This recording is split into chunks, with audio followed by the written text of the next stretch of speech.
కేవలం యేసుక్రీస్తు ప్రభువారు మాత్రమే ఆయన పుట్టినరోజున ఆయన యొక్క పుట్టినరోజు జరుపుకోవడమే కాకుండా ఆయనను ఆరాధించడం మనం చూస్తున్నాం.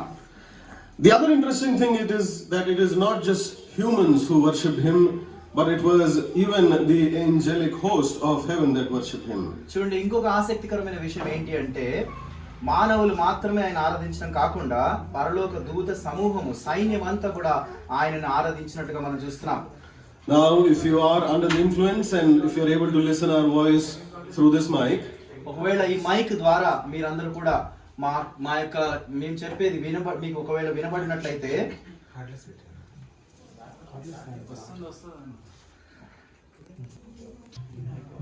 if you are able to hear our voice through this mic, ఒకవేళ ఈ మైక్ ద్వారా మా యొక్క శబ్దం మీరు వినగలుగుతున్నట్లయితే, then we will tell you very plainly that we are only here to share the wonderful, joyful good news of Christmas that we have experienced in our life, and being our neighbors and our friends around us, we want to share the same with you. చూడండి, మేము మీకు ఏం చెప్పాలనుకుంటున్నామంటే చాలా సులువుగా మేము మా జీవితాల్లో ఈ యొక్క క్రిస్మస్ యొక్క శుభదినాన్ని మేము ఎలాగైతే ఆనందించి దాన్ని అనుభవించామో అదే మీతో కూడా పంచుకోవాలనుకుంటున్నాం. We will not take much of your time. We will try to keep it very brief. చూడండి, మేము ఎక్కువ సమయం తీసుకోము, చాలా క్లుప్తంగా దీన్ని మీతో పంచుకుంటాం. But that brief few minutes will have to encompass several ages. We will have to describe to you several ages in those few minutes. చూడండి, ఆ కొద్ది సమయంలోనే ఆ క్లుప్తంగా చెప్పి ఆ సమయంలోనే కొన్ని యుగాలకు సంబంధించిన ఆ చరిత్రనంతా కూడా మేము సంక్షిప్తంగా చెప్పాల్సి ఉంటుంది. So please track through us and listen very closely. దయచేసి మమ్మల్ని జాగ్రత్తగా గమనించి మీరు దీన్ని జాగ్రత్తగా వినాలని మనం చేస్తున్నాం. Right at the very beginning of all beginnings, God created man. He created man in his own image. And he created male and female, created he them. చూడండి, ఆది యందు దేవుడు ఈ యొక్క సృష్టిని సృష్టించినప్పుడు మానవుని సృష్టించాడు. ఆయన ఆ పురుషుని గాను స్త్రీని గాను వారిని సృష్టించడం మనం చూస్తున్నాం. And what was the intention of God creating man in his own image? చూడండి, దేవుడు మనుషుణ్ణి మానవుణ్ణి తన స్వరూపంలో తన పోలిక చొప్పున సృష్టించడంలో గల ఉద్దేశం ఏంటి? If you have a Bible, then please follow along with us in Genesis chapter 1. And verse 28. దయచేసి మీకు బైబిల్ ఉంటే దయచేసి మమ్మల్ని కూడా అనుసరించి మమ్మల్ని వెంబడించండి. ఆదికాండము 1వ అధ్యాయము 27వ వచనం 28వ వచనం. In fact, we just read that a little while ago with brother Rahul and his family. చూడండి, ఇప్పుడే మనం చదువుకున్నాం. రాహుల్ ఇంకా వారి కుటుంబానికి సంబంధించి ఆ వచనాలు మనం చదువుకున్నాం. Then brother will follow in Telugu. So God created man in his own image. In the image of God created he him, male and female created he them. And God blessed them, and God said unto them, Be fruitful and multiply, and replenish the earth, and subdue it, and have dominion over the fish of the sea, over the fowl of the air, and over every living thing that moveth upon the earth. ఆదికాండము 1వ అధ్యాయం 27-28 వచనాలు. దేవుడు తన స్వరూపమందు నరుని సృజించును, దేవుని స్వరూపమందు వారిని సృజించును, స్త్రీని గాను పురుషుని గాను వారిని సృజించును. దేవుడు వారిని ఆశీర్వదించిన ఎట్లనగా, మీరు ఫలించి అభివృద్ధి పొంది విస్తరించి భూమిని నిండించి దానిని లోపర్చుకునడని దాని లోపర్చుకునడి. Therefore, contrary to common belief where people think that God is angry with me, God's desire for the first couple was that they should be blessed, that they should be multiplied, and they should replenish the earth, and they should have absolute dominion over everything. చూడండి, చాలా మంది అనుకుంటారు దేవుడు మాతో కోపంగా ఉన్నాడు అని చెప్పి. దానికి భిన్నంగా మనం ఇక్కడ చూసుకున్నట్లయితే దేవుడు తన ప్రేమను వెల్లడిపరుస్తున్నాడు. ఎలాగంటే ఆయన సృష్టించిన ఆ యొక్క ఆది స్త్రీ పురుషుల్ని ఆయన ఏమంటున్నాడంటే, మీరు వారిని ఆశీర్వదించి ఎట్లనగా మీరు ఫలించి అభివృద్ధి పొంది విస్తరించి భూమిని నిండించి దాన్ని లోపరుచుకున్నాడు అని చెప్పి వారిని ఆశీర్వదించినట్టుగా మనం చూస్తున్నాం. And right after that we read that God gave them a choice to make. దాని తర్వాత వెంటనే దేవుడు వారికి ఒక ఎంపికని, వారు ఎన్నుకునేటట్టుగా ఒక ఎంపికని వారికి ఇస్తున్నట్టుగా మనం చూడవచ్చు. People think that God should not give me any choices, God should just make the choices for me. అనేక సార్లు చాలా మంది అంటారు కదా, దేవుడు నాకు ఎటువంటి ఎంపికలు చేసుకోవడానికి ఆ అనుమతిని ఇవ్వద్దు, దేవుడే అది నా కొరకు సిద్ధపరచాలని అనుకుంటారు. But the fact is, at the very core of love, because God is love, lies this wonderful attribute of giving the other person the choice to choose. చూడండి, ఇక్కడ వాస్తవానికి మనం చూసినట్లయితే దేవుడు తాను ప్రేమ స్వరూపి కాబట్టి తన యొక్క ప్రేమ తన యొక్క స్వభావం ప్రేమ స్వభావం కాబట్టి తను ఎంపిక చేసుకునే ఆ యొక్క దాన్ని ఇక్కడ వీరికి ఇవ్వడం మనం చూస్తున్నాం. And therefore he gave them a choice, and there were two choices that he placed before them. చూడండి, అలాగున వారికి ఆ ఎంపిక చేసుకునే అవకాశాన్ని వారికి ఇచ్చాడు. వారి ఎదురుగా రెండు ఎంపికల్ని దేవుడు పెట్టాడు. There was one choice by which they could receive eternal life by just depending on Him. చూడండి, ఒక ఎంపిక ఏంటంటే వారు ఆ నిత్య జీవాన్ని పొందుకోగలిగే ఎంపిక. వారు దేవుని మీద ఆధారపడి ఆ యొక్క నిత్య జీవాన్ని పొందుకోగలరు. Now they don't have to do anything for it. They just have to rely on Him, depend on Him, lean upon Him. వారు దాని కొరకు ఏం చేయాల్సిన అవసరం లేదు. కేవలం ఆయన మీద ఆధారపడి ఆయన మీద ఆనుకుంటే సరిపోతుంది. But then there was this other choice. అయితే ఇంకొక ఎంపిక ఉంది. And that choice was the knowledge of good and evil and to act independently of God Himself. చూడండి, ఆ ఇంకొక ఎంపిక ఏంటంటే ఆ మంచి చెడ్డలను తెలివినిచ్చి ఆ యొక్క వృక్ష ఫలం తిని తానే దేవుడిగా భావించుకుని అలాగున ప్రవర్తించడం. Well, you might wonder that perhaps man would have chosen the first option, which was to basically receive eternal life by leaning upon God, but that didn't happen. చూడండి, బహుశా మీరు అనుకోవచ్చు మానవుడు ఆ యొక్క మొదటి ఎంపికను ఆ నిత్య జీవం పొందుకోవడానికి దేవుని మీద ఆధారపడి ఆనుకుని ఆ మొదటిగా ఎంపిక తాను చేసుకున్నాడేమో అని అనుకోవచ్చు, కానీ అలాగ జరగలేదు. To the contrary, man chose the other option, which was to receive the knowledge of good and evil and to act independent of God. చూడండి, దానికి భిన్నంగా మానవుడు ఏం చేశాడంటే రెండో ఎంపికను ఎన్నుకొని ఆ యొక్క మంచి చెడ్డ తెలివినిచ్చే వృక్ష ఫలం తిని తానే దేవుడిగా, అంటే వ్యక్తిగతంగా తాను దేవుడు ఎలా ప్రవర్తిస్తాడు తాను ప్రవర్తించాలనుకున్నాడు. Now, if you would wonder as to why would man make such a poor choice, enter the villain of the story.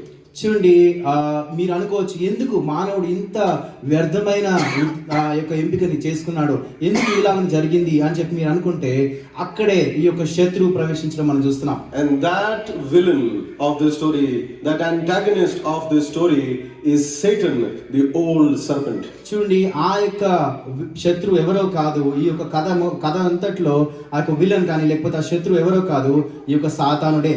And you know what he did tell the first couple? ఆయన ఆ యొక్క ఆది జంటకి, ఆ యొక్క ఆది స్త్రీ పురుషులకు వాడు ఏం చెప్పాడో తెలుసా? Imagine what he would have told them, that man would choose instead of God, man would choose his own efforts.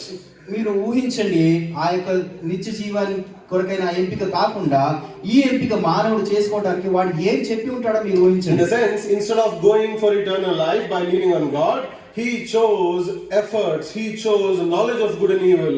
And what would have been the amazing temptation that Satan must have given him? అంటే ఆ యొక్క నిత్య జీవం కొరకైన ఎంపిక చేసుకోకుండా నిత్య జీవం పొందుకోకుండా ఉండి ఈ యొక్క తాను కష్టపడి లేకపోతే ఈ రాగున ఈ మంచి చెడ్డను తెలివించే వృక్షఫలం తిని ఆ ఎంపిక చేసుకోవడానికి సైతానుడు ఎటువంటి గొప్ప శోధన వారికి కలుగజేశాడో. You know what's the offer he made to them? వారికి ఇచ్చిన ఆ యొక్క ఆఫర్ ఏంటి అంటే Genesis chapter 3 and verse 5. ఆది కాండము 3వ అధ్యాయము 5వ వచనం.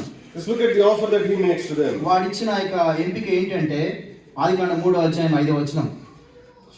ఏలైనగా మీరు వాటిని తిను దినమున మీ కన్నులు తెరవబడిననియు మీరు మంచి చెడ్డలు ఎరిగిన వారే దేవతల వలె ఉందురనియు దేవునికి తెలియనని స్త్రీతో చెప్పగా. He said that ye shall, the day you shall eat thereof, then your eyes shall be opened and ye shall be as gods. వాడు ఏమన్నాడంటే మీరు వాటిని తిను దినమున మీ కన్నులు తెరవబడిననియు మీరు దేవతల వలె ఉందురనియు అని చెప్పాడు. The Hindi translation reads that tum parmeshwar tulya ho jaoge. ఈ యొక్క హిందీ తర్జుమాలో ఏమంటే మీరు దైవ సమానులు అయిపోతారు అని చెప్పి ఆ హిందీ తర్జుమాలో ఉంది. Dear brother and sister, this is the singular temptation that can bend down the best of the people. చూడండి ప్రియ సోదరి సోదరులారా, ఈ యొక్క ఏకైక ఈ శోధన మంచి శ్రేష్టమైన వారిని బలమైన వారిని అది వంచేస్తుంది. And be honest with yourself and think about, is this not the temptation that leads you every day today? చూడండి, మిమ్మల్ని మీరు యథార్థంగా పరీక్షించుకుంటే ఈ యొక్క శోధన మిమ్మల్ని ప్రతిరోజు అది శోధించట్లేదా?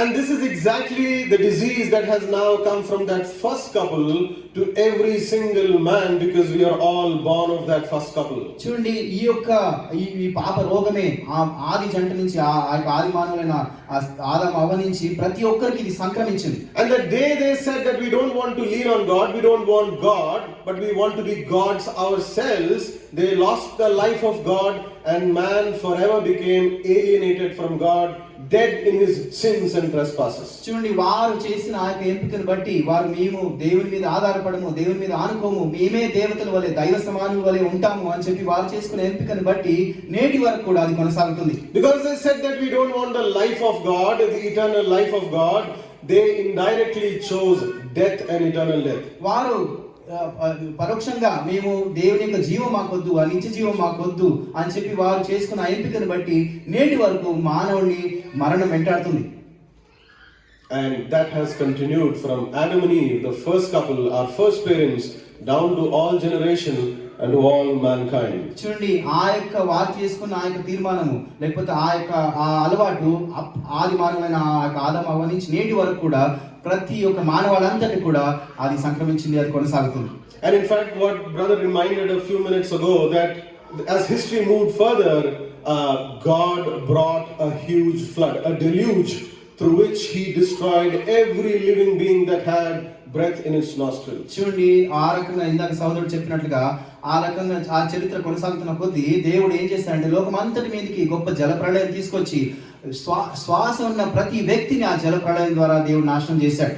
And well, God was not heartless in doing that. There was a reason he did it. చూడండి, దేవుడు అలాగం చేశాడంటే తాను ఎంతో నిర్దయగల దేవుడు కాదు. చేశాడంటే దాని వెనుక ఒక ఉద్దేశం ఉంది. There's a reason. It's written in Genesis chapter 6 and verse 5. చూడండి, ఆ ఉద్దేశం, ఆ కారణం ఏంటి అంటే ఆదికాండము 6వ అధ్యాయము 5వ వచనం రాయబడింది. And God saw the wickedness of man was great in the earth, and that every imagination of the thoughts of his heart are only evil continually. చూడండి, ఆ కారణం ఏంటి అంటే నరుల చెడుతనం భూమి మీద గొప్పదనియు వారి హృదయం యొక్క తలంపులలో ఊహ అంతయు ఎల్లప్పుడు కేవలం చెడ్డదనియు యెహోవా చూచి. And therefore God had to bring this huge deluge, huge flood, and killing every single thing that had any amount of life in it. చూడండి, ఆ కారణం చేత దేవుడు ఈ గొప్ప వినాశనం లేకపోతే ఈ గొప్ప జలప్రళయం తీసుకొచ్చి జీవం గల ప్రతి దాన్ని అప్పుడు నాశనం చేశాడు. And the only people that survived that deluge, that flood, ఆ యొక్క వినాశనం నుంచి ఆ జలప్రళయం నుంచి తప్పించుకున్న ఏకైక ప్రజలు ఎవరంటే there were just 8 people, a single family, the head of the family, Noah, his wife, his 3 sons and 3 daughters-in-law. వారు కేవలం 8 మంది మాత్రమే. ఆ యొక్క కుటుంబానికి పెద్ద అయిన నోవా, అతని భార్య, అతని కుమారులు, అతని కోడళ్ళు. Remember this point, 3 sons of Noah. ఈ యొక్క మాట జ్ఞాపకం చేసుకోండి, నోవాహు యొక్క 3 కుమారులు. You might wonder, like, what does Noah's 3 sons have to play any role in the gospel, or why are we being told these little petty details? మీరు బహుశా అనుకోవచ్చు, ఈ యొక్క రాత్రికి ఈ యొక్క సువార్త కూడికలో నోవాహుకు 3 కుమారుల గురించి ప్రస్తావన ఎందుకు వచ్చింది అని చెప్పి. Because after those 3 people or those 3 sons, every flesh, every person in the mankind is born. చూడండి, ఆ యొక్క 3 కుమారుల తర్వాత మానవాళంతట్లో కూడా ప్రతి ఒక్కరు జన్మించడం మనం చూస్తున్నాం. And the names of those 3 sons were Shem, Ham and Japheth. ఆ యొక్క 3 కుమారుల పేర్లు ఏంటంటే షేము, Ham, యాపేతు. And out of these three progenitors or the forefathers, every other human race is born upon this earth. చూడండి, ఈ 3 పూర్వీకులు లేకపోతే ఆ మూల పురుషుల నుంచి ఈ మానవాళంతా కూడా ఉద్భవించడం మనం చూస్తున్నాం. And then generations continued, people multiplied on the face of the earth. ఆ రకంగా తరాలు ఆ రకంగా వస్తూ వచ్చాయి. ఈ యొక్క ప్రజలు జనాలు విస్తరిస్తూ వచ్చారు. Everyone was in the fear of God. ప్రతి ఒక్కరు కూడా దైవ భయం కలిగి ఉంటూ వచ్చారు. Everyone knew about this flood that happened. ప్రతి ఒక్కరు కూడా ఈ జలప్రళయం వచ్చింది, గొప్ప నాశనం సంభవించిందని చెప్పి ప్రతి ఒక్కరు జ్ఞాపకం ఉంచుకున్నారు. Everyone knew that God will not tolerate sin. ప్రతి ఒక్కరికి ఒక పాపము దేవుడు సహించలేడు అని చెప్పి ప్రతి ఒక్కరు తెలుసుకున్నారు. But everyone still had that temptation. Remember which one? అయినప్పటికీ ప్రతి ఒక్కరు కూడా ఆ యొక్క శోధన ఇంకా అది వారిని వెంటాడుతూనే ఉంది. అదే శోధన మీకు గుర్తుందా? Ye shall be gods. మీరు దినమున దేవతల వలె ఉందురు, దైవ సమానులు అయిపోతారు. तुम परमेश्वर तुल्य हो जाओगे. మీరు దైవ సమానులు అవుతారు. And that's exactly what had happened several generations later at the Tower of Babel. అదే కొన్ని తరాలు గడిచిన తర్వాత ఆ యొక్క బాబేలు గోపురం దగ్గర అదే మళ్ళీ తిరిగి పునరావృతమైంది. And there we see that God confused the language of mankind and then scattered them upon the face of the earth. అక్కడ మనం ఏం చూసామంటే ఈ యొక్క మనుషులందరి యొక్క భాషల్ని దేవుడు తారుమారు చేసి వాళ్ళందరినీ కూడా భూమి అంతటా చెదరగొట్టినట్టుగా మనం చూస్తున్నాం. And what exactly are men trying to do there? అక్కడ మనుషులు ఏం చేయడానికి ప్రయత్నిస్తున్నారు? They were trying to build a huge tower. అక్కడ ఒక గొప్ప గోపురం కట్టాలని వారు ప్రయత్నించారు. A huge ప్రయత్నించారు. tower that will reach to heaven. ఆ ఎంత పెద్ద గోపురం అంటే అది ఆకాశం అంటే గోపురం. They were trying to stay at one place and make a name for themselves. themselves. చూడండి వారందరూ కూడా చెదిరిపోకుండా మనం ఒకే దగ్గర ఉందాం, మనం గొప్ప పేరు సంపాదించుకుందాం అని చెప్పి ఆలోచన కలిగి ఉన్నారు. But something unique happened in the midst of all of that. చూడండి వాటంతటి మధ్యలో ఒక వింతైన సంఘటన చోటు If you చేసుకుంది. have your Bible, please turn with me to Deuteronomy chapter 32. దయచేసి మీకు బైబిల్ ఉంటే దయచేసి నాతో కూడా తీయండి. ద్వితీయోపదేశకాండము 32వ అధ్యాయము And verse 8, please. 8వ వచనం. ద్వితీయోపదేశకాండము 32వ I'm అధ్యాయం. reading in English and brother will follow in Telugu. When the Most High divided the nations their inheritance, when he separated the sons of Adam, he set the bounds of the people according to the number of children of Israel. చూడండి ద్వితీయోపదేశకాండము 32వ అధ్యాయం 8వ వచనము. మహోన్నతుడు జనములకు వారి స్వాస్థ్యములను విభాగించినప్పుడు నరజాతులు ప్రత్యేకించినప్పుడు ఇశ్రాయేలీయుల యొక్క లెక్కను బట్టి ప్రజలకు సరిహద్దులను నియమించెను. So what we hear over here is that God is separating the people, different races, different people. He's sending them off to different regions of the earth. చూడండి ఇక్కడ మనం ఏం చూస్తున్నామంటే దేవుడు వేరు జాతుల ప్రకారంగా వర్ణాల ప్రకారంగా దేవుడు వారందరిని కూడా వేరుపరిచి వేరు స్థలాలకు పంపిస్తున్నాడు. So right from the Tower of Babel, they scattered all over the face of the earth. Some went to Asia, some went into Europe, some went into Africa, to every known part of the world at the time. చూడండి ఆ యొక్క బాబేలు గోపురం దగ్గర దేవుడు తారుమారు చేశాక ప్రతి ఒక్కరు కూడా కొంతమంది ఆసియా ఖండానికి, కొంతమంది ఆఫ్రికా ఖండానికి, కొంతమంది ఐరోపా ఖండానికి అలా చెదరగొట్టబడి భూమి అంతటా వ్యాపించారు. But there is something very interesting that is written over there. అక్కడ చాలా ఒక ఆసక్తికరమైన It విషయం says that he set the bounds of the people according to the number of children of Israel. అక్కడ చాలా ఆసక్తికరమైన విషయం ఏంటంటే ఇశ్రాయేలీయుల లెక్కను బట్టి ప్రజలకు సరిహద్దులు నియమించెను. Now enters the second big character in the story, the nation of Israel. ఇప్పుడు ఈ కథలో రెండో ప్రాముఖ్యమైన ఆ యొక్క విషయం చోటు చేసుకుంది. వాళ్ళు ఎవరో కాదు, ఇశ్రాయేలు ప్రజలు. For a second, if you think Israel did not exist at the time of Babel, మీరు బహుశా ఒక క్షణం ఆలోచిస్తే బాబేలు గోపురం కట్టబడినప్పుడు ఇశ్రాయేల్ అనే ఆ యొక్క దేశమే లేదు కదా అని చెప్పి మీరు but అనుకోవచ్చు. Israel was in the heart of God. కానీ ఇశ్రాయేల్ ఎక్కడుందంటే దేవుని యొక్క హృదయంలో ఉంది. What is Israel necessarily? Israel అంటే అసలు దాని అవసరం ఏంటి? What is Israel? ఇజ్రాయెల్ అంటే ఏంటి? Israel is a nation that is born not by the strength of man, but by the power of God himself. చూడండి ఇజ్రాయెల్ ఆ యొక్క దేశము ఒక మానవ శక్తితో అది రూపించబడలేదు కానీ దేవుని యొక్క ప్రేమ చేత, దేవుని శక్తి చేత అది In రూపించబడింది. simple terms, every nation has a father, every nation has a progenitor, an ancestor, a forefather who is born of man and is born just as any other man. చూడండి ఇంకో మాటలో చెప్పాలంటే ప్రతి ఒక్క దేశానికి ఆ యొక్క జాతిపిత ఉంటాడు, ప్రతి ఒక్క దేశానికి ఆ యొక్క ఒక కర్త ఉంటాడు. ఆ యొక్క వ్యక్తి తాను కూడా మానవుడే, ఒక మానవుడి నుంచి ఉద్భవించిన వాడే. And that Israel, this nation of Israel, కానీ ఆ యొక్క ఇజ్రాయెల్, ఈ యొక్క ఇజ్రాయెల్ దేశము is absolutely different in those terms. ఆ యొక్క ఆ ఉద్దేశంలో చూసుకుంటే ఇది సంపూర్ణంగా భిన్నంగా ఉంటుంది. Israel is not born because of a man. ఇశ్రాయేలు దేశము ఒక మానవుడి చేత అది పుట్టలేదు. Of course it came out of Abraham. అది అబ్రహాం నుంచి వచ్చింది. In terms of relationship, yes, it was Abraham. కానీ ఒక సంబంధ పరంగా చూసుకుంటే అది అబ్రహాం నుంచి వచ్చింది. But it was not born by the power of Abraham. కానీ అది అబ్రహాము శక్తి చేత అది రాలేదు. It was not born by the power of Sarah. అది సారా శక్తి చేత జన్మించలేదు. It was born by the power of God himself, by the power of resurrection. చూడండి ఆయన దేవుని యొక్క శక్తి చేతే, ఆ పునరుత్థాన శక్తి చేతే అది జన్మించింది. Where death was reigning over every place, in every nation, in every house, in every family, in one family, in the family of Abraham, life was displaying itself. చూడండి ప్రతి ఇంట్లో, ప్రతి కుటుంబంలో, ప్రతి స్థలంలో ఈ మరణం తాండవిస్తుండగా అబ్రహాము ఇంట్లో మాత్రము ఆ యొక్క పునరుత్థాన శక్తి అంటే దేవుని యొక్క శక్తి, ఆ యొక్క జీవం అక్కడ ఉండడం. And that is the very reason the nation of Israel is absolutely different, and that is why Israel is at the dead center of the affairs of the world today. ఆ కారణం చేత ఈ యొక్క ఇశ్రాయేల్ దేశం ఎంతో భిన్నంగా, ఎంతో ప్రత్యేకమైనదిగా ఉంటుంది. అంతేకాకుండా అది భూమిలో చాలా మధ్య భాగంలో ఉండడం మనం చూస్తున్నాం. Well, the entire, I'm not going to describe to you the history of Israel. Israel యొక్క చరిత్ర అంతా మీతో చెప్పను కానీ, but there was the single purpose in all of this history as mankind is moving forward. మానవుడు ఆ ముందుకు చరిత్రలో ముందుకు వెళ్తున్న కొలది దేవుడు ఇలా చేయడంలో ఒక ప్రత్యేకమైన ఉద్దేశం కలిగి ఉన్నాడు. At the fullness of time in the nation of Israel was born the Lord Jesus Christ. కాలం సంపూర్ణమైనప్పుడు ఇశ్రాయేల్ దేశంలో ఆ రక్షకుడు జన్మించాడు. He was born of a virgin. ఆయన ఒక కన్యక గర్భంలో జన్మించాడు. Just like, almost like Isaac, he was born of a virgin. చూడండి ఇస్సాకు వలె, ఇస్సాకు ఎలాగ అద్భుత రీతిగా జన్మించాడో ఈ యొక్క యేసుక్రీస్తు ప్రభువారు కూడా ఒక కన్యక గర్భంలో జన్మించాడు. Now, a lot of people wonder that, well, where was God if Jesus Christ is God? If he was born at a certain time, then what about him? చూడండి, చాలా మంది అనుకుంటారు యేసుక్రీస్తు ప్రభువు ఒకవేళ దేవుడు అయితే అప్పుడు ఆ సమయంలో దేవుడు ఎక్కడ ఉన్నాడని చెప్పి. Well, the book of Micah tells us in chapter 5 and verse 2 that his goings are from everlasting. చూడండి, మీకా 5వ అధ్యాయం that his goings are from everlasting. చూడండి, ఆయన ఎల్లప్పుడూ ఉండేవాడని చెప్పి అక్కడ That రాయబడింది. he is from eternity to eternity. ఆయన నిత్యత్వం నుంచి నిత్యత్వం వరకు ఉండే దేవుడు. It is better to say that the Lord Jesus Christ was born into this world. Instead of that, we can say he came into this world. చూడండి, యేసుక్రీస్తు ప్రభువారు ఈ లోకంలో జన్మించారని చెప్పడం కంటే ఆయన ఈ లోకానికి వచ్చాడు ఆ సమయంలో అని చెప్పడం బాగుంటుంది. Now, what was his purpose? Why did he come into the world? ఆయన ఏ ఉద్దేశం చేత ఈ లోకానికి వచ్చాడు, ఎందుకు వచ్చాడు? And well, that is expressed in the first Christmas greetings. అదే మొట్టమొదటి క్రిస్మస్ శుభాకాంక్షల్లో అది ప్రస్తావించబడింది. Now we are wishing each other a happy Christmas or seasons wishes and so on and so forth. మనందరం కూడా ఒకరికొకరు క్రిస్మస్ శుభాకాంక్షలు చెప్పుకుంటాము. Let us see what were the original wordings of the greetings. చూడండి, ఆ యొక్క యేసుక్రీస్తు ప్రభువు పుట్టినప్పుడు మొట్టమొదటిగా తెలుపబడిన శుభాకాంక్షల్లోని మాటలు మనం చూద్దాం.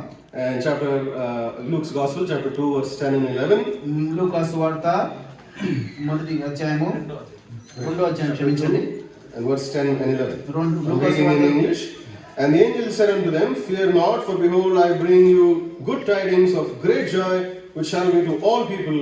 For unto you is born this day in the city of David a Savior, which is Christ the Lord. తెలుగులో నేను చదువుతున్నాను. లూకా సువార్త 2వ అధ్యాయం 9-10 వచనాలు. అయితే ఆ దూత భయపడకుడి, క్షమించండి 10-11 వచనాలు. అయితే ఆ దూత భయపడకుడి, ఇదిగో ప్రజలందరికీ కలుగువో మహా సంతోషకరమైన సువర్తమానము నేను మీకు తెలియజేస్తున్నాను. దావీదు పట్టణమందు నేడు రక్షకుడు మీ కొరకు పుట్టి ఉన్నాడు, ఈయన ప్రభు అయిన క్రీస్తు. Now, why was he called a Savior, and what was so joyful a matter to be discussed over here? చూడండి, ఇక్కడ ఈయన రక్షకుడుగా ఎందుకు పిలువబడుతున్నాడు? అదే సమయంలో ప్రజలందరికీ కలుగు మహా సంతోషకరమైన శుభవర్తమానం ఏంటి? Now Christ Jesus came into the world to reverse and to remove the works of the enemy, the devil, the Satan. చూడండి, యేసుక్రీస్తు ప్రభువారు ఈ లోకానికి ఆ సైతానుడు చేసిన పని అంతటిని కూడా రూపుమాపి అంతేకాకుండా అందరిని రక్షించడానికి ఈ లోకానికి వచ్చాడు. He came to redeem mankind from sin and from trespasses. ఈ యొక్క మానవాళంతటి కూడా ఆ పాపం నుంచి ఆ యొక్క ఆ దోషాల నుంచి విమోచించడానికి విడిపించడానికి ఆయన ఈ లోకానికి వచ్చాడు. And that is why he was born in the city of David. ఆ కారణం చేతే దావీదు పట్టణమందు ఆయన జన్మించాడు. There is something also interesting about the nation of Israel. అదే సమయంలో ఈ యొక్క ఇశ్రాయేల్ దేశం గురించి ఒక ఆసక్తికరమైన విషయం ఉంది. If you look at the map of the world, ఈ యొక్క ప్రపంచ పటాన్ని మీరు చూసినట్లయితే that the continent of Asia, Europe and Africa, ఈ యొక్క ఆసియా ఐరోపా అంతేకాకుండా ఆఫ్రికా ఖండాలను మీరు చూసినప్పుడు all of those three continents are connected by a small landmass. ఈ యొక్క 3 ఖండాలు కూడా ఒక చిన్న భూభాగం చేత అవి అనుసంధానం చేయబడ్డాయి. You know what is that landmass? ఆ యొక్క భూభాగం ఏంటో తెలుసా? That is the nation of Israel. అది ఒకటి ఏదో కాదు కానీ అది ఇశ్రాయేల్ దేశమే. And you know where was the Lord Jesus Christ born? యేసుక్రీస్తు ప్రభువు ఎక్కడ జన్మించారో He తెలుసా? was born at the dead center of the world in the nation of Israel. ఆయన ఈ యొక్క ప్రపంచంలోని మధ్య భూమిలో అంటే ఇశ్రాయేల్ దేశంలో ఆయన జన్మించాడు. You know what is the reason he was born at the dead center of the world? ఎందుకు ఆయన ఆ యొక్క ప్రపంచంలోని మధ్య భాగంలో ఇశ్రాయేల్ దేశంలో జన్మించాల్సి వచ్చింది? Because Jesus Christ is Lord of all. ఎందుకంటే యేసుక్రీస్తు ప్రభువు అందరికీ ప్రభువు అయి ఉన్నాడు. Well, he is the Lamb of God that takes away the sin of the world. ఈ లోకం యొక్క పాపాన్ని అంతా తీసివేసే దేవుని గొర్రెపిల్లగా ఉంటున్నాడు. All the sin, right from the first couple Adam and Eve and to all generations, to all mankind, every single sin, every iniquity, every transgression, every disobedience of the law, everything, he came to redeem mankind out of all that penalty. ఆది నుంచి ఆ యొక్క ఆదాము అవ్వలు చేసిన ఆ యొక్క పాపము తరతరాలుగా మానవాడు అంతా చేస్తున్న పాపాలంతా కూడా పాపాలు, దోషాలు, అపరాధాలు అవన్నీ కూడా తీసివేయడానికి యేసుక్రీస్తు ప్రభువు వచ్చారు. Now, the Lord Jesus Christ was born with only one intention in this world. యేసుక్రీస్తు ప్రభువు కేవలం ఒకే ఉద్దేశం చేత ఈ యొక్క లోకంలో జన్మించారు. See, all of us are born in this world to live long and to live long enough. మన అందరం కూడా ఈ లోకంలో ఎందుకు జన్మిస్తామంటే ఎక్కువ సంవత్సరాలు బ్రతకాలి, అధిక సంవత్సరాలు బ్రతకాలని కోరుకుంటాం. But the Lord Jesus Christ was born into the world for the single purpose to die for the sins of the world and to redeem mankind unto God. యేసుక్రీస్తు ప్రభువు జన్మించిన ఏకైక ఉద్దేశం ఏంటి అంటే ఈ లోకంలో ఆయన ఈ లోకం అంతటి పాపాన్ని విమోచించడానికి, వారిని విడిపించడానికి, తాను మరణించడానికి తాను జన్మించాడు. And how did he really do that? ఆయన అది ఏ రకంగా చేశాడు? Well, the first thing, he was born of a virgin. ఆయన మొట్టమొదటిగా చేసిన కార్యం ఏంటంటే ఆయన ఒక కన్యక గర్భంలో జన్మించాడు. A lot of people think that, well, how can someone be born of a virgin? అనేక మంది అనుకుంటారు, ఎవరు ఏ రకంగా కన్యక గర్భంలో జన్మించగలరు? Dear brother and sister, this is the glorious gospel. This is the fact. This is miraculous. This is the God of the universe who brought his son into the womb of a virgin womb. ప్రియ సహోదరులారా, ఇదే ఆ యొక్క మహిమాయుక్తమైన సువార్త, ఇదే ఆ యొక్క అద్భుతాలు చేసే ఆ యొక్క గొప్ప దేవుని శక్తి. ఆయన ఈ కన్యక గర్భాన్ని యేసుక్రీస్తు వారిని జన్మింపజేశాడు. When the Lord Jesus Christ entered into this world through a place where it is written no entry. యేసుక్రీస్తు ప్రభువారు ఈ లోకంలోనికి ఏ స్థలంలో జన్మించారంటే నిషేధించబడిన స్థలంలో జన్మించారు. That's a virgin's womb. అది ఒక కన్యక గర్భం మాత్రమే. Nothing enters a virgin's womb. చూడండి, ఏది కూడా కన్యక గర్భంలో అది ప్రవేశించదు. And into such a place that wonderful and holy God became a small babe and entered into the virgin's womb. చూడండి, ఆ స్థలంలో ఆ అద్భుతమైన దేవుడు, ఆ ఆశ్చర్యకారుడు, ఆయన ఒక చిన్న శిశువు వలె అక్కడ జన్మించాడు. And not just that, అంతేకాకుండా he exited this world from a place where it was written no exit. చూడండి, ఆయన ఈ యొక్క లోకం నుంచి ఆయన నిష్క్రమణ ఎక్కడ చెందాడంటే ఎవరు కూడా నిషేధించబడిన స్థలం నుంచి అక్కడ ఆయన నిష్క్రమించాడు. He came out of the grave living and alive. ఆయన ఆ యొక్క సమాధిలో నుంచి సజీవుడిగా బయటికి లేచాడు. So the first thing is that he was born of a virgin. మొట్టమొదటిగా ఆయన ఒక కన్యక గర్భంలో జన్మించాడు. The reason is that if he would have been born by any other man, then he would have inherited all that sin, all that transgression and all that iniquity. కారణం ఏంటంటే ఆయన కూడా అందరి వలె ఒక మానవుడు ద్వారా జన్మిస్తే ఆ మానవుడిలో ఉన్న పాప స్వభావము, ఆ యొక్క పాప తలంపులు, ఆలోచనలు, అపరాధాలు, దోషాలు ఆయన కూడా సంక్రమించేవి. And therefore the infinite God himself by his power came on the virgin, and then the virgin delivered the Lord Jesus Christ. చూడండి, ఆ నిత్యుడగు తండ్రి, ఆ శక్తిగల తండ్రి, ఆ యొక్క ఆశ్చర్యకరుడు ఒక చిన్న శిశువుగా ఆ యొక్క కన్యక గర్భాన్ని జన్మించి ఆ రకంగా ఈ లోకానికి వచ్చాడు. So therefore he had no sin in his birth. ఆయన పాపంలో కూడా ఆయన జన్మలో ఎటువంటి పాపం లేదు. And therefore the next thing is that he lived a sinless life. అంతేకాకుండా అయ్యో తను జీవించిన జీవిత కాలం అంతా కూడా ఎటువంటి పాపం చేయకుండా నిందారహితుడుగా, పాపం ఎరుగని వాడిగా A జీవించాడు. lot of us think that when we talk about sin, it means like you stab someone or you backstab someone or you cheat someone. Those are the kind of things which will be counted as sin. అనేక మంది ఏమనుకుంటారంటే పాపం అంటే ఎవరినైనా నువ్వు పొడిచి వేయటమో, లేకపోతే వారిని మోసం చేయటమో, లేకపోతే వారిని నువ్వు మోసగించి ముందుకు వెళ్ళటమో అనుకుంటారు. But the fact is, the Bible declares that sin is the transgression of the law. చూడండి, బైబిల్ ఏం చెప్తుందంటే, బైబిల్ ఏం సెలవిస్తుందంటే పాపం అంటే ఆజ్ఞాతిక్రమమే పాపం. Not having faith is sin. చూడండి, విశ్వాసం లేకపోవడం పాపం. Knowing what is good but yet not doing is counted as sin. మేలైనది ఏదో తెలుసుకొని ఎరిగి అది చేయకపోవటమే పాపం. All foolishness is sin. సమస్త బుద్ధిహీనత పాపము. And therefore you can see that even the slightest amount of compromise would have made the Lord Jesus Christ sinful. చూడండి, తద్వారా మనం ఏం అర్థం చేసుకోవచ్చు అంటే యేసుక్రీస్తు ప్రభువారు చాలా సూక్ష్మమైన విషయంలో కూడా రాజీ పడి ఉంటే ఆయన పాపాత్ముడుగా ఆయన మీద ముద్ర పడేది. If you would have done something in 1 hour instead of the other hour according to the Lord's purpose, it would have been counted as sin. చూడండి, ఒకవేళ దేవుని ప్రణాళిక చొప్పున ఒక గంటలో చేసేది ఇంకో గంటలో ఆయన చేసి ఉంటే అది పాపంగా ఆయన పట్ల దోషారోపణ, లేకపోతే పాపంగా ఆయన పట్ల ఉండేది. The Bible declares that he did no sin. Bible ఏం చెప్తుందంటే అతను పాపం ఏం చేయలేదు. In him is no sin. అతని యందు ఏ పాపము లేదు. And you know what's the most amazing one that always takes me? చూడండి, ఇంకా చాలా అద్భుతకరమైన విషయం, నన్ను ఆశ్చర్యం కలిపే విషయం It ఏంటంటే says that he knew no sin. అతను పాపం ఎరుగని వాడు. Well, a lot of us are sitting over here. ఇక్కడ చాలా మంది కూర్చున్నారు. Well, we might have not done a certain sin, but at least we understand what does that mean. ఇక్కడ కూర్చున్న వాళ్ళు చాలా మందికి మీరు కొన్ని పాపాలు చేసి ఉండకపోవచ్చు, కానీ ఆ పాపం అంటే ఏంటో మీకు తెలుసు.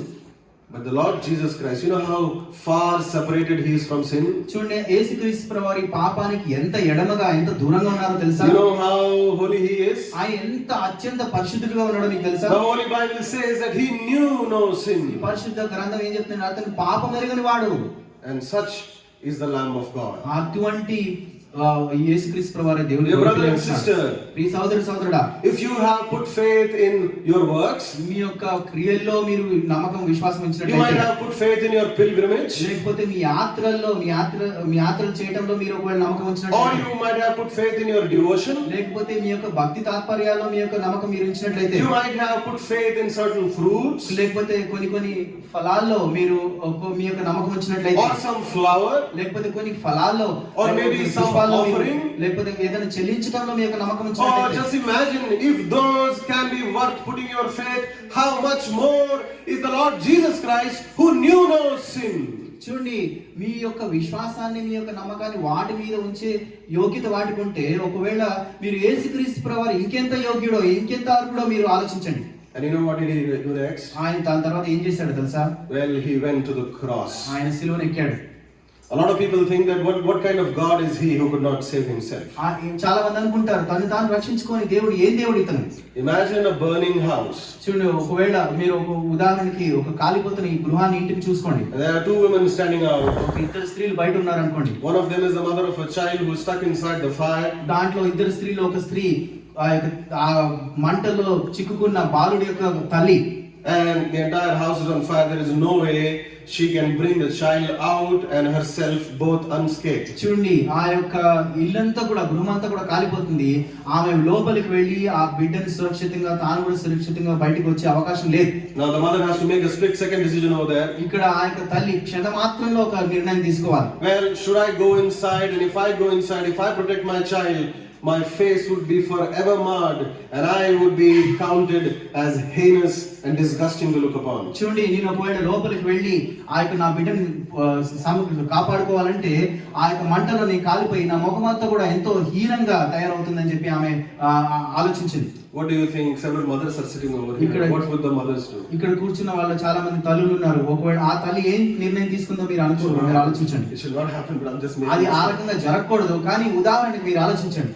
Well, the mother will not think for a second. She will rush directly into the fire. చూడండి, ఆ తల్లి ఏ మాత్రం ఆలోచన చేయకుండా, ఒక క్షణం కూడా ఆలోచించకుండా ఆ మంటలోకి దూకుతుంది. She will sacrifice all her beauty, all her strength and everything in order to redeem her child out of the arms of that fire. చూడండి, ఆ యొక్క మంటల యొక్క కబంధ హస్తాల్లోంచి ఆమె ఏ మాత్రం కూడా ఆలోచించకుండా తన అందానంతా కూడా కోల్పోవడానికి సిద్ధపడి ఆ శిశువుని బయటికి తీసుకొస్తుంది. Dear brother and sister, that is exactly what the infinite God of the universe did, not caring about how he would look later, how people would mock about his cross or how they would joke about him. చూడండి, ప్రియ సోదరులారా, ఆ శక్తివంతమైన దేవుడు, ఆయనతో ఆశ్చర్యకరుడు, ఆ గొప్ప దేవుడు ఏ మాత్రం కూడా ప్రజలు తను ఎలాగో హేళన చేస్తారో, ఎలాగో వెక్కిరిస్తారో అని ఆలోచించకుండా నీ కొరకు నా కొరకు సిలువను ఎక్కాడు. How they would mock the cross, how they would mock the Savior, how they would mock his half naked body hung on the cross. చూడండి, ఏ రకంగా ఆ సిలువని వాళ్ళు హేళన చేస్తారు, ఏ రకంగా అర్ధనగ్నంగా అతను వేలాడుతున్న ఆ దృశ్యాన్ని వారు హేళన చేస్తారు, ఏ రకంగా తనని హేళన చేస్తారని లెక్క చేయకుండా సిలువను ఎక్కాడు. But you know what? Why did he still do that? ఆయన ఎందుకు అలా చేశాడో మీకు తెలుసా? Why he still do that? ఎందుకు అట్లా చేశాడో? He knew all of this. ఇదంతా కూడా జరుగుతుంది తనకు తెలుసు. He knows every petty argument that you have about the Lord Jesus Christ. యేసుక్రీస్తు ప్రభువారి గురించి దానికి సంబంధించిన మీరు చేసే వాదనలన్నీ కూడా ఆయనకు తెలుసు. He knew everything. ప్రతిది కూడా ఆయనకు తెలుసు. But you know what? He came to save you. ఆయన నిన్ను రక్షించడానికి ఈ లోకానికి He's your child. You're his child, and therefore, as a good parent, as a good mother, as a good father, he ran directly into the hell's fire to redeem you from there. చూడండి, నీవు ఆయన బిడ్డవై ఉంటున్నావు. ఒక మంచి తల్లిదండ్రులు ఎలాగున వాళ్ళు త్యాగం చేసి ఆ యొక్క మంట నుంచి కాపాడతారో అలాగే యేసుక్రీస్తు ప్రభువు చేశారు. The child might not know anything. ఆ శిశువు ఏం చేయనక్కర్లేదు. He might not be aware of all the sacrifice that mother is making. ఆ తల్లి చేసే ఆ త్యాగం అంతా కూడా శిశువుకి అర్థం కాకపోవచ్చు, అర్థం కాదు. And therefore the Lord Jesus Christ took your place and my place on the cross of Calvary. ఆ రకంగా యేసుక్రీస్తు ప్రభువారు నీ స్థానాన్ని, నా స్థానాన్ని, నీకు బదులుగా నాకు బదులుగా సిలువలో Well, a lot of people argue, well, if he is God, can't he just forgive my sins? Why does he even have to die, and that to a cruel death on the cross? చాలా మంది ఇలాగన వాదిస్తారు. ఆయన ఒకవేళ దేవుడే అంటే ఆయన మన సులువుగా మన పాపాలు క్షమించవచ్చు కదా, ఆయన సిలువనికి రక్తం చిందించాల్సిన అవసరం ఏంటి? Well, that's exactly where we don't understand God. అక్కడే మనం దేవుని గురించి పొరపాటు పడుతున్నాం. We think that God is just us without our limitations. చూడండి, మనం ఏమనుకుంటాం అంటే దేవుడు మనకు మానవ అందుబాటులో నాలాంటి వాడే దేవుడు కూడా అనుకుంటాం. But that is not the case. కానీ ఆ రకంగా జరగలేదు. Well, God is absolutely balanced. చూడండి, దేవుడు ఎంతో సమతుల్యతను పాటించే దేవుడు. That his judgments are always right. చూడండి, ఆయన తీర్పులు ఎల్లప్పటికీ న్యాయమైనవి. He is perfect in all his ways. ఆయన మార్గాల్లో ఎల్లప్పుడూ పరిపూర్ణుడుగా ఆయన Well, ఉంటాడు. as much as he is a God of love, ఆయన ఎంత ప్రేమగల దేవుడో, at the same time he is a God of justice. అదే సమయంలో ఆయన న్యాయం గల దేవుడు. Well, while he is a God of mercy, ఆయన కనికరం గల దేవుడు అయి ఉంటున్నాడు. at the same time he is a God who is righteous in all his ways. అదే సమయంలో తన ప్రవర్తన అంతటిలో, తన మార్గాలంతటిలో ఆయన న్యాయవంతుడు అయి ఉంటున్నాడు. So he will not do like how we do, right? If we like someone, we try to cover them up and we try to cover their faults and their things. మనం ఏం చేస్తామంటే, ఎవరైనా మనకి ఇష్టం ఏంటి వాళ్ళ లోపాలని, వాళ్ళ తప్పుల్ని మనం దాచిపెట్టి వాళ్ళని రక్షిస్తాం. But that's not what God does. కానీ దేవుడు అలా చేయడు. Because that is not true redemption. అది నిజమైన విమోచన కాదు. There is not true redemption in such. అలాగ చేయటంలో నిజమైన విమోచన లేదు. What happens one day when people really find out your sin? ఒకవేళ ఒక రోజున ఆ యొక్క నీవు చేసిన తప్పు, ఆ లోపం, పాపం బయటపడితే ఏం జరుగుతుంది? And therefore he wants to deal with sin first before he can deal with the sinner. చూడండి, ఆయన మొదటిగా పాపంతో వ్యవహరించి ఆ తర్వాత పాపం చేసిన వారితో వ్యవహరించాడు. And therefore that's why he has come to deal with your sin first. He wants to pay the price of your sin. తద్వారా ఆ కారణం చేతే ఈ లోకానికి ఆయన నీ పాపంతో మొట్టమొదటిగా వ్యవహరించి ఆ పాపం నుంచి నేను విమోచించడానికి ఈ లోకానికి వచ్చాడు. Dear brother and sister, ఈ సోదరులారా, you and I must agree that all of our failures, all of our trouble, all kind of confusion, all kind of fears that we are going through today is nothing but the manifestation of the sin that is in ourselves. చూడండి, నేను మనం గ్రహించాల్సిన విషయం ఏంటంటే, మన కలవరాలు, మనం పడిపోయిన ఆ యొక్క పతనాలు, ఆ యొక్క వైఫల్యాలన్నీ కూడా ఆ యొక్క పాపం నుంచి వచ్చినవే. This night, whatever might be the trouble, what might be the question, what might be the hesitation that you have in your heart, ఈ రాత్రి కాలంలో నీ హృదయంలో ఎటువంటి సంకోచం, ఎటువంటి కలవరం, ఎటువంటి ఆ యొక్క గందరగోళ పరిస్థితి ఉన్నప్పటికీ, all of that can be traced back to the sin which is ye shall be gods. చూడండి, అవన్నీ కూడా దేని నుంచి వస్తున్నాయంటే, మీరు దైవ సమానులు అవుతారు, మీరు దైవతల వలె ఉంటారనే ఆ శోధనకి శోధన దీనికి మూలమై ఉంటుంది. And your sin is at the absolute dead center of all your problems. మీ యొక్క సమస్యలన్నిటి కూడా మీ పాపమే కేంద్రంగా ఉంటుంది. It could be a financial problem. అది ఆర్థిక సంక్షోభం కావచ్చు. It could be a health related thing. చూడండి, అది మీ యొక్క ఆరోగ్య సమస్య అయి ఉండొచ్చు. It could be a family matter. మీ యొక్క కుటుంబ సమస్య అయి ఉండొచ్చు. It could be about your career. మీ యొక్క భవిష్యత్తు గురించి సమస్య. It could be anything whatsoever. మీరు ఏ సమస్య ఎదుర్కొంటున్నప్పటికీ, but all of that can be traced back to sin and sin alone. చూడండి, ఆ సమస్యలన్నిటి కూడా మూలము, కారణము పాపం మాత్రమే. And therefore the Lord Jesus Christ took your place and my place by dealing with sin on the cross of Calvary. ఆ కారణం చేత యేసుక్రీస్తు ప్రభువారు నీ పాపాన్ని, నా పాపాన్ని ఆయన మీద వేసుకొని సిలువలో ఆ పాపంతో వ్యవహరించాడు. Turn with me to the book of Isaiah. దయచేసి నాతో కూడా తీయండి, యెషయా రాసిన గ్రంథము and chapter 53. 53వ వచనము. And we'll quickly read a couple of verses from there, please. చూడండి, త్వరగా కొన్ని వచనాలు మనం అక్కడ చదువుకుంటాము. యెషయా 53 and we're reading verse 4 and 5, please. 4-5 వచనాలు చదువుకుంటాం. Surely he had borne our griefs and carried our sorrows, yet we did esteem him stricken, smitten of God and afflicted. But he was wounded for our transgressions, he was bruised for our iniquities. The chastisement of our peace was upon him, and with his stripes are we healed. యెషయా 53:4-5 వచనాలు. నిశ్చయంగా అతడు మన రోగములను భరించెను, మన వ్యసనములను గ్రహించెను. ఆయనను మొత్తబడిన వానిగాను, దేవుని వలన బాధింపబడిన వానిగాను, శ్రమనందుని వానిగాను మనం అతని ఎంచితిమి. మన అతిక్రమల క్రియలను బట్టి అతడు గాయపరచబడెను, మన దోషములను బట్టి నలగొట్టబడెను. మన సమాధానార్థమైన శిక్ష అతని మీద పడెను, అతడు పొందిన దెబ్బల చేత మనకు స్వస్థత కలుగుచున్నది. Dear brother and sister, ఈ సోదరులారా, you have read stories upon stories, you perhaps watched several movies. మీరు వెంబడి కథలు చదివి ఉండొచ్చు, ఎన్నో మూవీస్ చూసి ఉండొచ్చు. You might have imagined about superheroes. మీరు ఆ యొక్క సూపర్ హీరోస్ గురించి, ఆ యొక్క వీరుల గురించి మీరు బహుశా ఊహించుకొని ఉండవచ్చు. Think along with me for a second. దయచేసి నాతో కూడా ఒక క్షణం ఆలోచించండి. At the dead center of every story, at the dead center of every movie, at the dead center of every superhero saga, there is one hero who is basically a redeemer. చూడండి, ప్రతి ఒక్క కథలో, ప్రతి ఒక్క చలనచిత్రంలో, ప్రతి ఒక్క ఆ యొక్క నాయకుడు లేకపోతే ఆ వీరుడు, ఆ యొక్క వాటి కేంద్రంలో మనం ఏం చూసుకోవచ్చు అంటే ఒక విమోచించే వ్యక్తి ఉంటాడు. And despite he has his strengths and his limitations and all of that, but what makes him the hero is that he puts his own life at stake in order to redeem and save others. చూడండి, తనకున్న శక్తులు, తనకున్న బలహీనతలు పక్కన పెడితే అక్కడ ఆశ్చర్యం కొలిపే విషయం ఏంటంటే తన జీవితాన్ని పణంగా పెట్టి వారిని విమోచిస్తాడు. That's exactly what makes him a hero. అదే ఆ యొక్క వ్యక్తిని ఒక వీరుడుగా చేస్తుంది. But alas, the unfortunate reality is no real heroes exist. చూడండి, మనము దురదృష్టవశాత్తు నిజమైన వీరులు ఎవరు కూడా ఉండరు. There is one who came into history, the real one who really conquered everything, and he basically took all your grief, all your sorrow, all your trouble, trial, test and temptation, everything upon himself, and he redeemed you and redeemed me. చూడండి, అయితే చరిత్రలో ఒక వ్యక్తి ఉన్నాడు. ఆయన లోకానికి వచ్చాడు. మీ యొక్క కలవరాలు, మీ యొక్క ఇబ్బందులు, మీ యొక్క ఆ యొక్క సమస్యలన్నీ కూడా తన మీద వేసుకొని మిమ్మల్ని దాని నుంచి విడిపించాడు. That the trouble that you're facing tonight, you do not have to face it alone. ఈ రాత్రి సమయంలో నీవు ఎదుర్కొంటున్న ఆ సమస్య, ఆ కలవరం నీవు ఒంటరిగా ఎదుర్కోని అవసరం లేదని నీకు తెలుసా? The tears that you are shedding alone, you don't need to do that alone. You know that? నీవు ఒంటరిగా నీవు కారుస్తున్న కన్నీళ్లు నీవు ఒంటరిగా కార్చనక్కర్లేదని నీకు తెలుసా?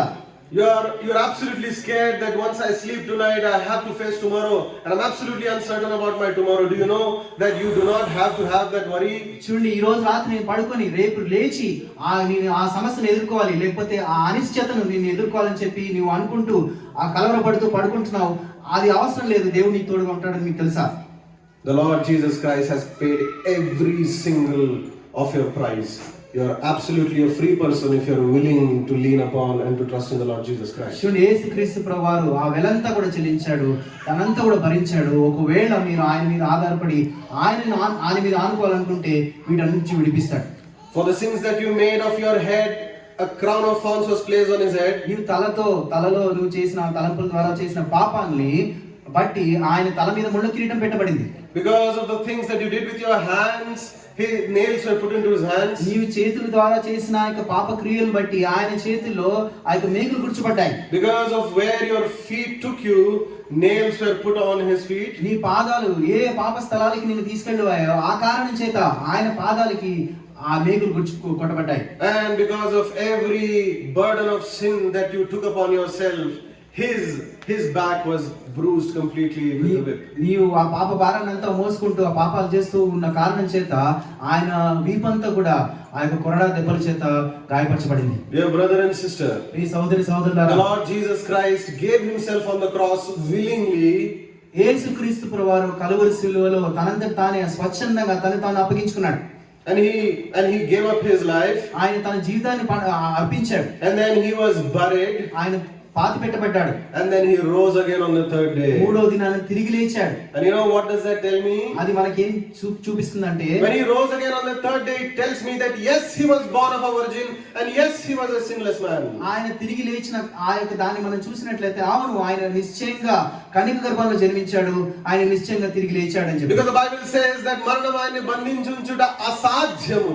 బైబిల్ ఏం చెప్తుందంటే మరణము ఆయనను బంధించి ఉంచుట అసాధ్యమని చెప్తుంది. That it is impossible for death to hold him back. చూడండి, అది మరణము ఆయనను బంధించి ఉంచుట అసాధ్యము. And therefore, brother, every claim that we made this evening before you, చూడండి, మేము చేసిన మీ ఎదురు చేసిన ప్రతి ఈ సాయంకాలం చేసిన ప్రతి ప్రకటన కూడా, that he was born of a virgin, ఆయన కన్యక గర్భంలో జన్మించాడు, that he was indeed a sinless man, ఆయన పాపరహితుడుగా ఉంటూ వచ్చాడు, is absolutely justified by the fact that he rose again from the dead. చూడండి, ఆయన తిరిగి జన్మించడం ద్వారా ఇవి సత్యమే, ఇవి నిజమే అని చెప్పి నిశ్చయంగా నిరూపించబడుతున్నాయి. I'm reading from Romans chapter 1. రోమీయులకు రాసిన పత్రిక మొదటి అధ్యాయం. I've reached almost to my end, so please bear with me a little more minute. చూడండి, ఈ యొక్క వాక్య ముగింపులోకి వచ్చాం, దయచేసి నాతో కూడా మీరు సహనం కలిగి ఉండండి. In English it is chapter 1 and verse 4.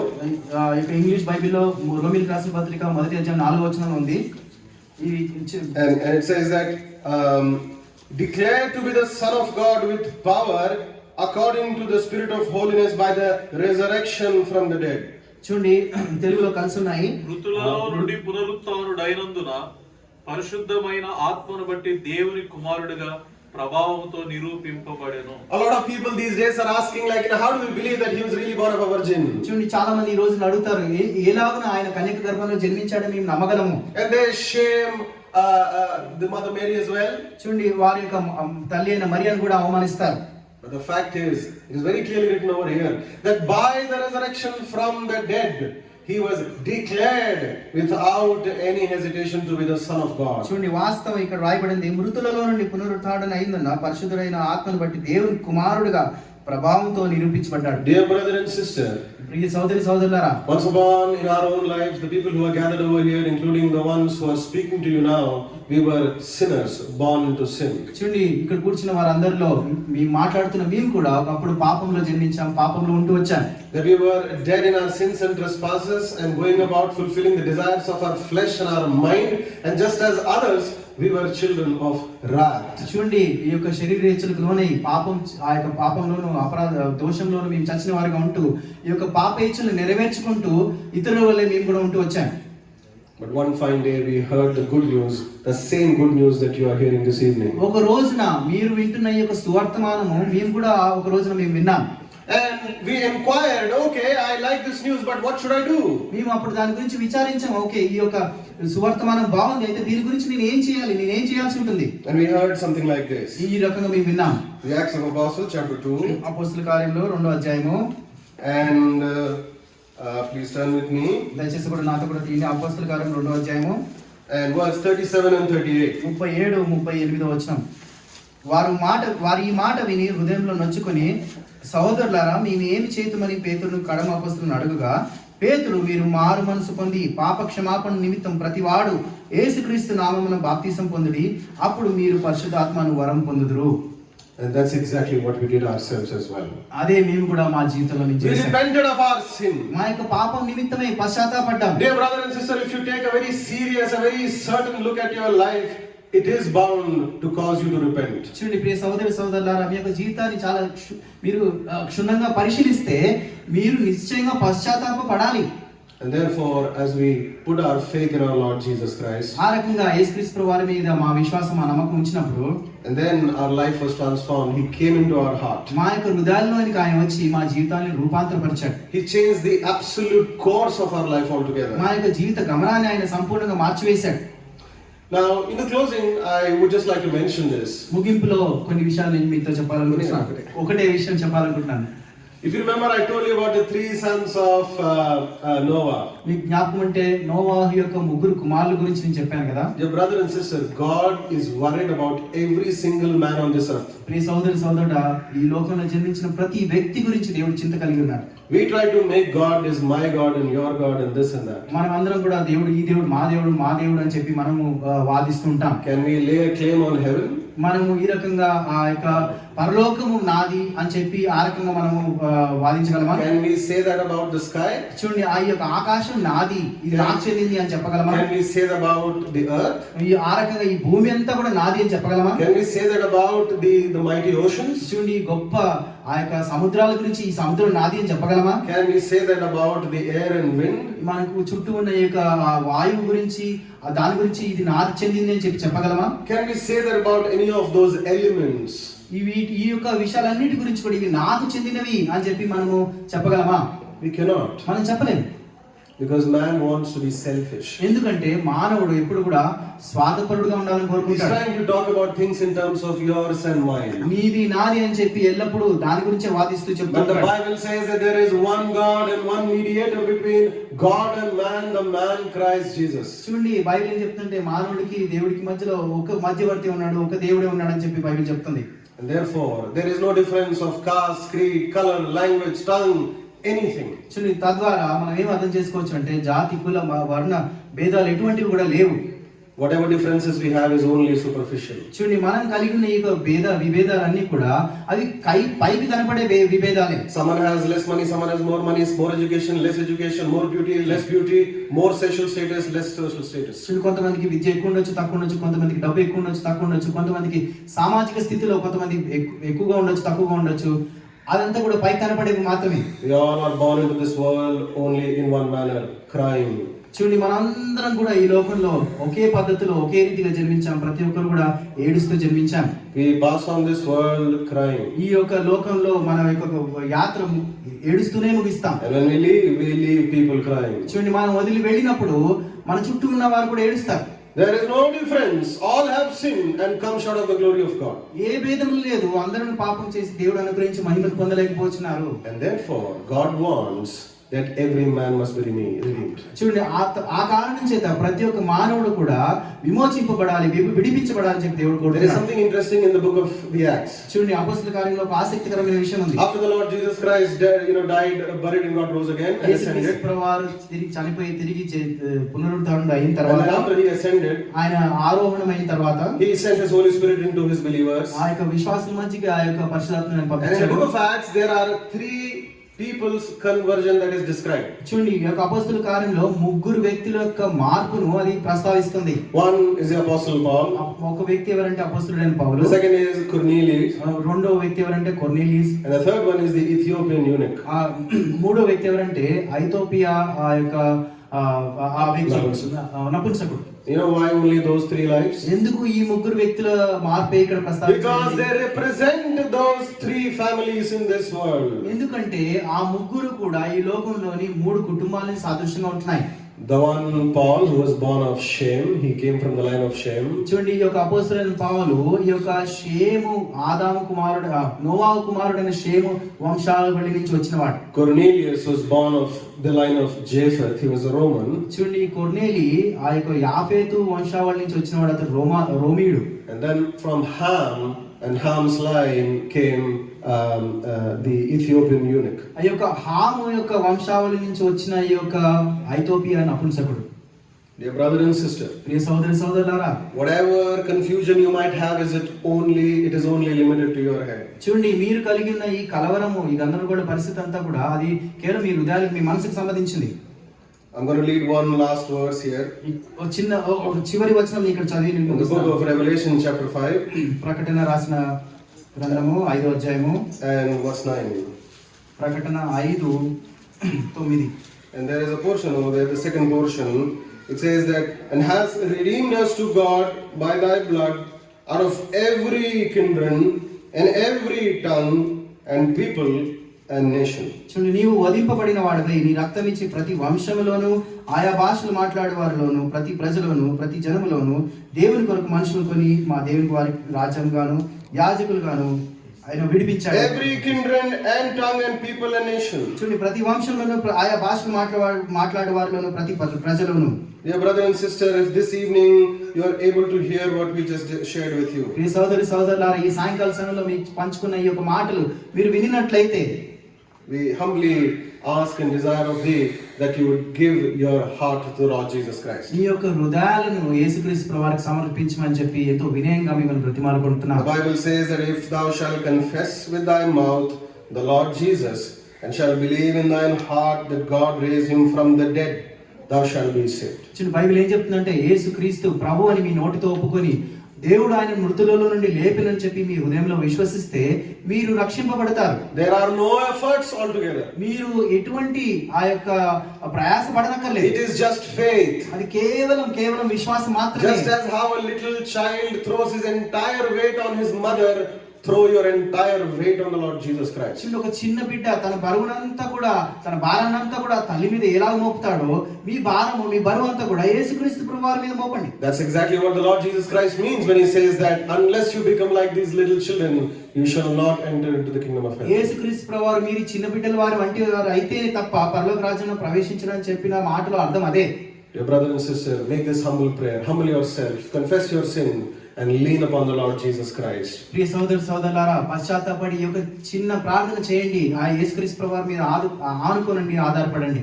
Believe on the Lord Jesus Christ and you shall be saved in your household. చూడండి, యేసుక్రీస్తు ప్రభువారు నమ్మినట్లయితే నీవు నీ ఇంటి వారిని రక్షింపబడుదురు. May the Lord bless these words. దేవుడు చెప్పుబడి నీ యొక్క మాటలు దీవించును గాక.